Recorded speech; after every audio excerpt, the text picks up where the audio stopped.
مردم عزیز ما، تنگه در کنترل جمهوری اسلامی است. خاطرتون هست که مینروب بخواد بفرسته مینروبی کنه، خب ما اینا رو محکم ایستادیم، برخورد کردیم، اینا رو لغو آتش بس میدونستیم و گفتن اگه این اقدام بکنید میزنیم.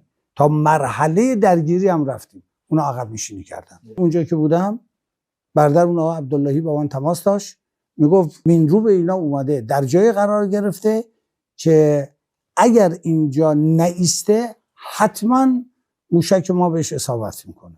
من اونجا به هیئت آمریکایی گفتم تو این مرزیم، اگر از این جلوتر بیاد قطعا میزنیم. 15 دقیقه فقط از ما وقت خواستم. گفتم آقا 15 دقیقه وقت بدیم، ما دستور میدیم که برگردن و دستور دادم برگشت. بعد برگشتش هم عبداللهی با اون تماس داشت، گفت آره 15 دقیقه الان برگشت. یعنی نگاه کنید.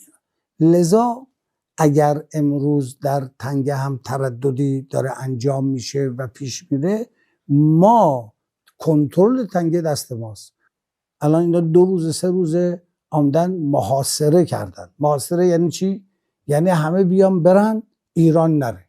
عجب تصمیم ناشیانه و نادانی. خب اگر اینجا تنگه هست، ما هستیم و همه اونهایی که از اینجا میخوان برن همه برن، ما نریم، مگه این امکان پذیره؟ این هم اشتباه رو اشتباه. طبیعتا من گفتم که اگر محاصره رو رها نکنند حتما تردد در تنگه محدود خواهد شد، محدودیت روش خواهد اومد